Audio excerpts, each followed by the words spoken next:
사사기 2장 1절에서 5절 우리 같이 함께 볼 때에 한 절 한 절 교독하고 마지막 5절은 합독하겠습니다. 사사기 2장 1절에서 5절까지의 말씀입니다. 제가 먼저 읽도록 하겠습니다. 여호와의 사자가 길갈에서부터 보김으로 올라와 말하되 내가 너희를 애굽에서 올라오게 하여 내가 너희의 조상들에게 맹세한 땅으로 들어가게 하였으며 또 내가 이르기를 내가 너희와 함께한 언약을 영원히 어기지 아니하리니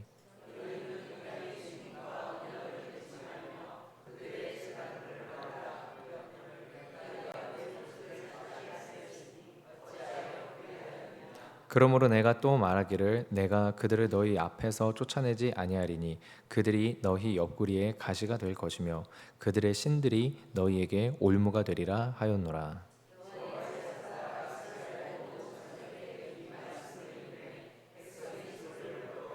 함께 읽겠습니다. 그러므로 그곳을 이름하여 보김이라 하고 그들이 거기서 여호와께 제사를 드렸더라. 아멘. 네, 오늘 말씀 본문은 여호와의 사자가 길갈에서부터 보김으로 올라왔다라는 구절로부터 시작이 되고 있습니다. 여러분 길갈이 어디인지 기억이 나십니까? 네, 길갈은 이스라엘이 가나안을 정복하려 할 때 여호수아 정복 세대가 요단강을 기적으로 건너고 나서 그 요단강을 건넌 것을 기념하여 12개의 돌을 쌓아 올린 곳이 길갈입니다. 하나님께서 우리에게 베풀어 주신 기적을 잊지 말자. 하나님의 약속이 우리에게 함께 있다. 하나님께서 우리와 함께 계시다라는 것을 기억하고 잊지 말기 위해서 돌을 쌓아 올린 곳, 기념의 땅이 곧 길갈입니다.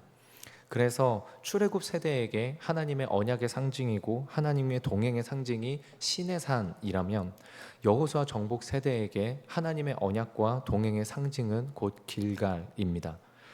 그곳에서 여호수아 세대는 할례를 행하고 유월절을 지켰으며 여호수아가 하나님의 군대 장관을 만난 정말로 하나님의 약속과 임재의 상징이 되는 곳이 길갈인 것입니다. 그 길갈에서부터 여호와의 사자가 올라왔다라고 시작을 합니다. 그것이 의미하는 바가 무엇이겠습니까? 하나님께서 이스라엘에게 하나님과의 약속을 다시 기억하게 하시려고 가지고 오셨다라는 걸 뜻합니다. 그러나 그 내용이 조금 이스라엘에게 절망적입니다. 1절이 이러합니다. 여호와의 사자가 길갈에서부터 보김으로 올라와 말하되 내가 너희를 애굽에서 올라오게 하여 내가 너희의 조상들에게 맹세한 땅으로 들어가게 하였으며 또 내가 이르기를 내가 너희와 함께한 언약을 영원히 어기지 아니하리니. 하나님께서 무엇이라고 말씀하시냐면 너희와 함께한 언약, 내가 너희와 함께한 언약을 영원히 어기지 않는다라고 하나님께서 이게 내가 너희와 함께한 언약을 어겼냐? 라고 묻는 것도 아니고 내가 그렇게 지킬 것이다 라고 의지형, 미래형으로 말한 게 아니라 영원히 어기지 아니하리니 라고 한 게 미래형처럼 보이지만 이게 사실은 현재형입니다. 그러니까 지금까지 지켜왔다라는 겁니다. 하나님께서 이스라엘에게 약속한 것을 하나님은 지금까지 지켰다라고 합니다. 그 근거가 무엇이고 어떤 약속이었는지가 바로 앞에 있습니다. 애굽에서 올라오게 하였고 너희 조상들에게 맹세한 땅으로 들어가게 하였다. 애굽에서 탈출시켰고 너희 조상들에게 약속으로 준 맹세한 그 땅으로 들어오게 했다라는 이 두 가지를 너네가 기억해라. 나는 약속을 지켰다라고 하는 것입니다. 그런데 그 이어서 나오는 2절에 뭐라고 말합니까? 너희는 이 땅의 주민과 언약을 맺지 말며 그들의 제단을 헐라하였거늘 너희가 내 목소리를 듣지 아니하였으니 어찌하여 그랬느냐. 하나님께서는 나는 약속을 지켰는데 왜 너희는 약속을 지키지 아니하냐라고 묻고 있는 것입니다. 하나님께서 이스라엘에게 요구하신 것은 이것입니다. 이 땅에 있는 자들과 언약하지 말아라. 그리고 이 땅에 있는 모든 제단들을 헐어버려라. 하나님께서는 염려하셨던 부분이 있습니다. 가나안 땅에 들어와서 이스라엘 백성들이 살아갈 때 이 가나안 백성들 화될까 봐 이들이 섬기는 우상을 이들이 섬기고 이들의 삶의 방식을 그대로 따라가고 이들의 사고 방식 그대로 사고하면서 살까 봐 이것을 하나님이 우려하셨기에 여호수아를 통해서도 분명히 이야기하십니다. 너희는 그 땅에서 온전히 여호와를 섬기지 못할 것이다. 너희는 그 땅에서 온전히 여호와를 섬기지 못할 것이다. 그러나 그때 백성들이 뭐라고 말합니까? 아닙니다. 우리가 여호와를 섬길 것입니다. 여호수아가 다시 말합니다. 아니, 너희들은 못한다. 근데 다시 이스라엘 백성들이 말합니다. 우리는 여호와를 섬길 것입니다. 이 말의 의미가 무엇인지 이 세대는 몰랐던 것입니다. 그리고 어떻게 됩니까? 여호수아의 말처럼 사사기 이 시대에 들어와서 가나안의 정복 전쟁의 각 지파별 마무리를 해야 되는데 이들이 가나안인들을 쫓아내지 않습니다. 기록은 못합니다라고 돼 있으나 원어의 의미는 않습니다라고 의지가 반영된 것입니다. 더 나아가서 이 백성들과 언약을 맺지 말라고 했는데 이 백성들을 데려다가 노역을 시킵니다.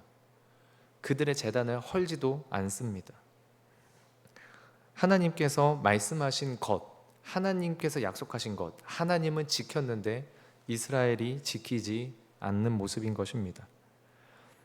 이스라엘이 지킬 능력이 없었느냐? 다시 말씀드리지만 아닙니다.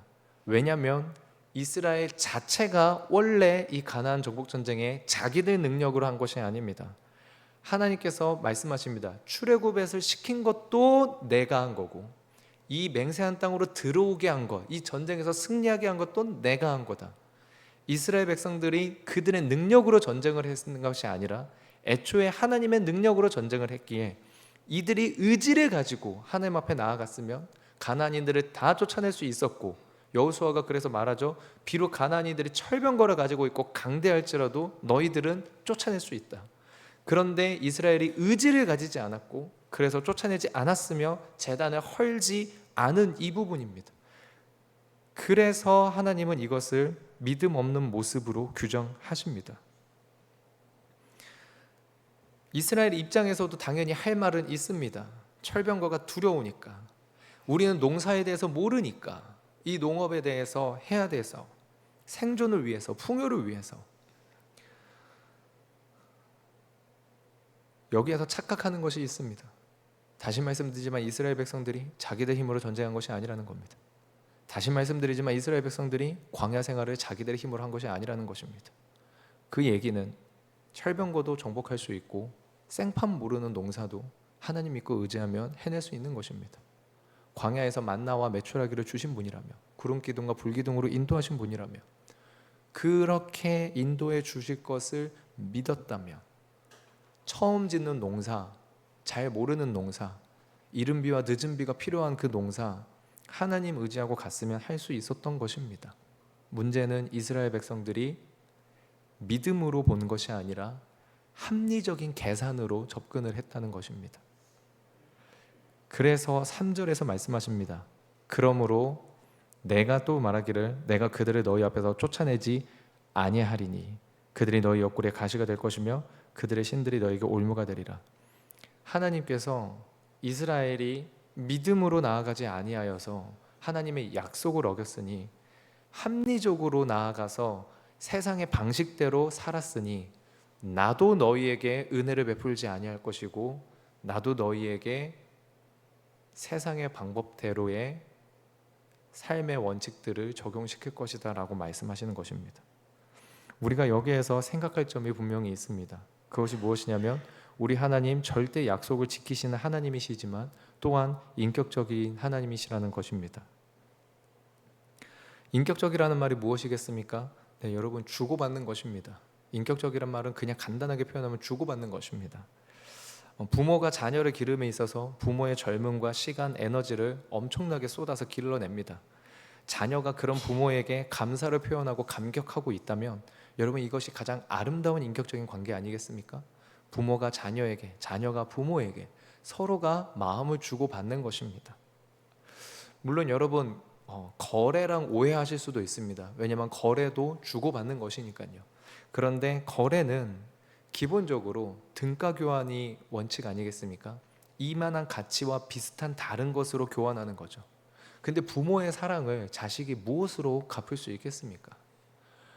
인격적인 관계는 등가 교환이랑은 다른 것입니다. 이 인격적인 관계는 등가 교환이 아닌, 그렇기 때문에 거래가 아닌 교환입니다. 거래가 아닌 상호작용입니다. 하나님께서 인격적이시다라는 건 우리가 하나님이랑 절대 거래가 가능하다라는 게 아닙니다. 하나님이 인격적인 부분은 전제는 하나님의 사랑이고 은혜입니다.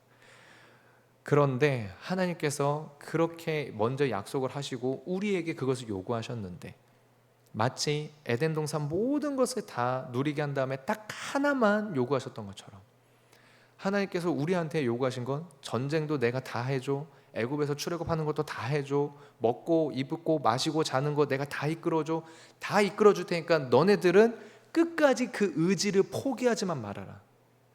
힘든 상황일 수 있겠으나 그것만 포기하지 말아라. 하나님 딱 요거 하나 요구하는 건데, 이것을 이스라엘이 거부한 것입니다.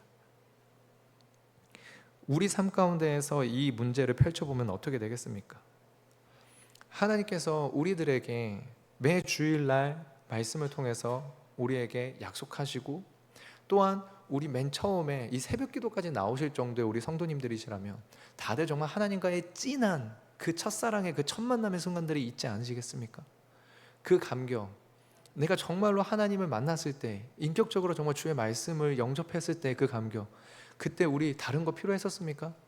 우리 아무것도 필요 없었습니다. 그냥 하나님께 주여 이 은혜만 내게서 떠나지 않게 하소서라고, 마치 진짜 시편 51편에 다윗이 회개할 때 다윗이 다른 거 다 구하지 않고, 왕의 자리 뭐 뺏겨도 상관없고 사람들이 손가락질해도 상관없는데 단 하나 구했던 건 한 가지, 나로 주님 앞에서 멀리하지 마소서, 구원의 기쁨과 감격이 내게서 떠나지 않게 하소서. 우리가 정말 하나님과 처음 만났을 때 우리 하나님에게 다른 거 요구하지 않고 진짜 딱 그거 하나만 요구했을 정도로 하나님 앞에 깊은 감격이 있었습니다. 그리고 그때 우리 하나님 앞에 약속했습니다. 주여 내가 주의 말씀에 순종하겠습니다. 내가 주님 더 사랑하겠습니다라고요. 근데 우리 하나님 우리의 그 기도 받으셨습니까? 안 받으십니까? 그거 받으십니다. 다른 거 요구하지 않으십니다. 다른 거 요구하지 않으십니다. 내가 너의 하나님 되고 너는 내 백성 되고, 나는 너를 사랑하고 너는 나를 사랑하고, 우리 주님 그거 하나만 요구하셨었는데, 이 세상 살아가면서 철병거가 참 많습니다. 삶을 살아가면서 철병거가 참 많습니다. 자녀를 기름에 있어서 어찌나 이 자녀에 대한 모든 것이 두려울까요? 내 자녀 잘못되는 거 아닌가? 교회 와서 기도하는 것 같기는 한데 이거 기도 핑계 삼아서, 교회 핑계 삼아서, 믿음 핑계 삼아서 놀고 있는 거 아닌가? 자기 공부해야 될 의무 회피하고 있는 거 아닌가? 너무 걱정스럽고 답답하고, 삶을 살아가다 보니 와, 이 돈이라는 게, 이 돈이 가진 힘이라는 게 이게 얼마나 정말로 참 두려운지. 사람답게 살려고 하니 돈이 필요하고, 부모에게, 친구에게, 자녀에게 뭔가 한 사람의 자녀로서, 부모로서, 친구로서 인간다운 대접을 하려고 하다 보니 이거에도 돈이 필요하고, 수많은 철병거들이 우리 눈앞을 가로막고 있고, 그리고 또한 생존의 문제, 풍요의 문제, 안락함의 문제가 다가오니 주님 사랑하겠습니다라고 한 그 첫사랑의 고백이, 그리고 우리 주님도 우리한테 분명히 나는 너에게 그거 하나면 족하다라고 말씀하셨던 그 음성이 어느 순간 점점 멀리 있는 것 같고, 내 안에서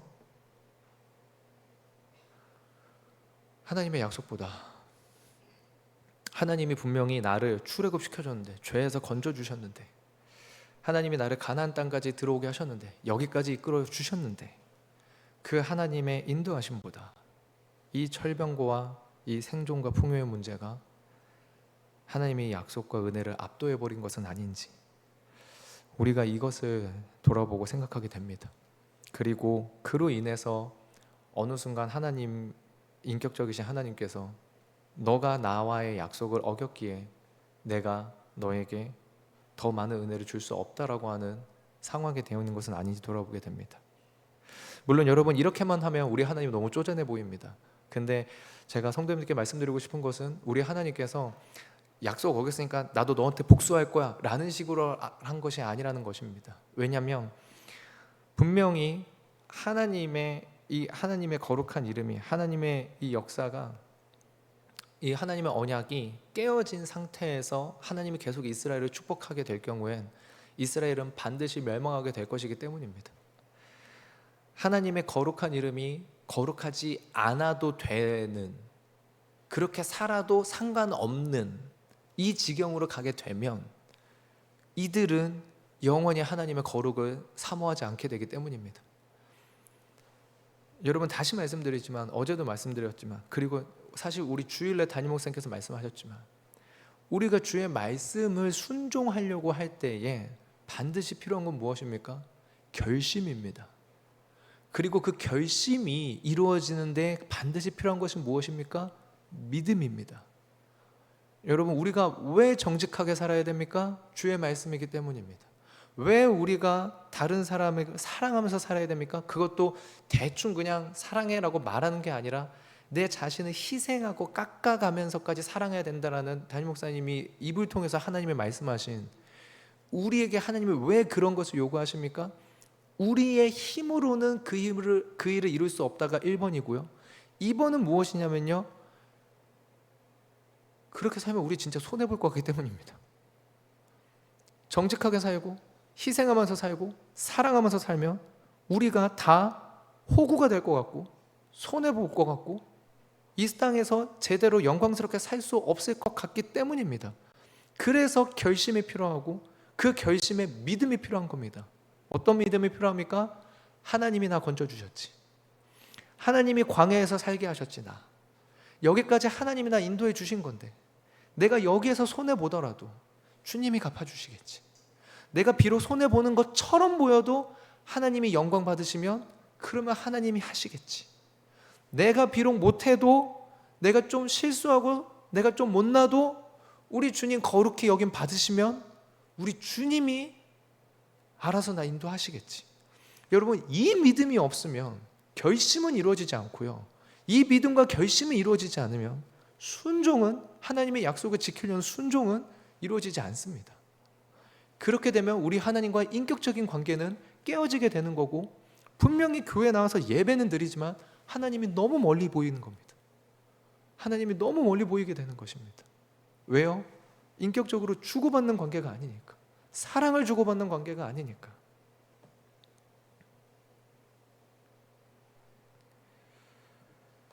그래서 사사기 1장에 갈렙과 온니엘과 악사가 갑자기 끼어들어 있는 것입니다. 유다 지파가, 이스라엘 백성들이 하나님 말씀 듣기 싫어했습니까? 아닙니다. 1장 1절은 분명히 이렇게 시작합니다. 여호와께 묻자오되. 이들은 하나님 앞에 예배 드립니다. 기도합니다. 하나님한테 묻습니다. 그런데 온전한 믿음, 100%의 순종, 끝까지 주님을 의지하는 거기까지 가지를 못합니다. 이유는 철병거와 생존과 풍요의 문제 때문에. 그 철병거와 생존과 풍요의 문제를 덮으려면, 이것을 이겨내려면 길가를 기억해야만 하는 것입니다. 하나님이 나 건져주셨지, 하나님이 여기까지 나 도와주셨지. 그렇게 우리가 순종으로 나아간다면 약속을 지키시면서도 인격적이신 하나님께서 반드시 30배, 60배, 100배 우리의 삶 가운데서 은혜 더하실 것입니다. 이어서 4절과 5절입니다. 여호와의 사자가 이스라엘 모든 자손에게 이 말씀을 이르매 백성이 소리를 높여 온지라. 그러므로 그곳을 이름하여 복임이라 하고 그들이 거기서 여호와께 제사를 드렸더라. 이 말씀을 보면 이스라엘 백성들이 참되게 회개를 한 것 같습니다. 왜냐하면 그들이 소리를 높여 울었고 여호와께 제사를 드렸기 때문입니다. 여러분, 울며 제사를 드리면 대부분 우리는 회개한 것, 믿음의 회복을 생각하게 됩니다. 너무 자연스러운 어떤 종교적 공식입니다. 그러나 자세히 보아야 합니다. 사사기 저자는 이 장면에서 이스라엘이 회개했다라고 말하지 않습니다. 사사기 저자는 울었다라고 말합니다. 기도하면서 눈물을 흘리면 하나님 앞에서 진정으로 회개하고 하나님께 은혜를 받았다라고 우리는 생각을 하는데 맞습니까? 물론 여러분, 틀린 말은 아닐 것입니다. 그러나 생각할 것은 내가 울었기 때문에 하나님 앞에 회개할 걸 다 했다는 결코 그렇지 않습니다. 내가 울었기 때문에 하나님께 받은 은혜가 있고 그러니까 다 끝났다는 아닐 것입니다. 제가 신대원 다닐 때 한 교수님께서 말씀하셨습니다. 한 번 실컷 울고 나면 속 시원해진다. 사람이 그렇다. 그럼 그게 은혜를 받아서 믿음이 성숙해지고 회개가 이루어진 것일 거냐? 그렇게 보기는 어렵다. 맨 처음 시작할 때 사사기는 구조를 가지고 있다고 말씀드렸습니다. 이스라엘이 범죄합니다. 그래서 이방 나라가 압제합니다. 이스라엘이 부르짖습니다. 하나님께서 사사를 통해 구원하십니다. 평화가 오지만 다시 이스라엘이 범죄합니다. 이게 사이클이 이렇게 이루어질 구조화될 만큼 반복되는데, 그래서 우리가 봐야 될 부분은 다른 부분이 아니라 이 부르짖음이 어떤 의미인가를 봐야 된다고 말씀드렸습니다. 부르짖음이 참된 회개의 부르짖음이 아니라 그저 고통 때문에, 불편함 때문에, 슬퍼서, 아파서, 그냥 괴로워서, 그래서 이것 좀 해결해 주세요 하는 부르짖음, 마치 4살, 3살 어린 아이가 뚜껑이 안 열리는 걸 가지고 자기가 원하는 대로 장난감이 조작이 안 돼서 울면서 엄마한테 와서 가지고 오는 이것을 회개라고 볼 수 있겠습니까? 불편함을 해결하기 위한 부르짖음이겠죠. 그러므로 얼마나 울었는지, 얼마나 내가 소리를 높였는지는 별개입니다. 분명한 것은 회개라는 단어가 없었다라는 것입니다. 너무 많이 울어가지고 지명이 복임이라고 될 정도로, 이 우는 자들이란 뜻이거든요. 너무 많이 울어가지고 지명이 복임이라고 될 정도로 울었으나, 제사도 드렸으나 회개는 없었다는 것, 우리에게 시사하는 바가 분명히 있을 것이라 믿습니다. 우리 은자교회 성도님들, 특별히 새벽기도의 시간까지도 사모해서 지키고 계신 우리 성도님들, 우리 안에서 정말로 참된 순종과 진실한 회개가 있도록 우리가 다 같이 함께 기도했으면 합니다. 이 말씀을 준비하는 저에게 가장 무겁게 다가오는 부분입니다. 하나님께서 특별히 또한 말씀 전하는 자의 위치까지 주셨는데, 그때 하나님의 약속이 나에게 있는데 여전히 두려워하고 있고 100% 순종하지 못하는 모습이 다른 누구보다 저에게 있습니다. 그렇기 때문에 사실 매번 말씀드리지만 저는 이 자리가 사람들 앞에 서서 제가 말 실수해가지고 뭐 이렇게 비웃거나 욕먹고 하는 거에 대해서 저는 전혀 그런 건 없습니다. 다만 매번 말씀드리지만 저의 죄는 제가 압니다. 물론 제가 알지도 못하는 죄까지도 주님은 아십니다. 그런 우리가 하나님 앞에 은혜를 간구한다는 것은 진짜 전적으로 하나님의 은혜와 하나님의 사랑에 의지하지 않고서는 불가능함을 고백합니다. 우리 하나님께서 약속하십니다. 분명히 정말로 온전히 회개함으로 나아온다면, 우리 주님께서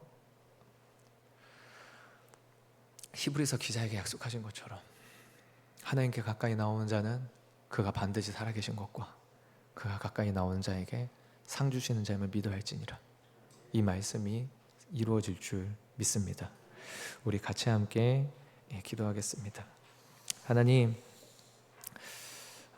우리 모든 성도님들의 오늘 하루의 시작이 정말로 참된 하나님의 은혜의 간구와 내 자신의 안에 있는 회개로부터 시작될 수 있는 깊은 은혜를 주시옵소서. 하나님, 정말로 주님 앞에 너무 주님의 은혜를 갈망하고 주님 앞에 살고 싶어서 이 새벽의 시간까지 어떻게든 이 기도의 자리까지 지키려고 결심한 이들의 믿음을 하나님께서 지켜봐 주시고, 하나님께서 이들의 이 기도의 순종 가운데 은혜의 역사를 허락해 주시길 원합니다. 함께하여 주시옵소서. 특별히 물질을 바친 영혼이 있습니다. 아버지 하나님, 이 물질도 일천번제입니다. 결심하고 믿음으로 드리는 아버지 하나님, 이 물질이 쓰임받는 곳마다 주의 복음 전파되게 하시고, 이 물질을 바친 영혼뿐만 아니라 그 모든 주변인들에게까지 하나님의 은혜가 흘러갈 수 있도록 역사하여 주시옵소서. 감사드리며 예수님의 이름으로 기도합니다. 아멘.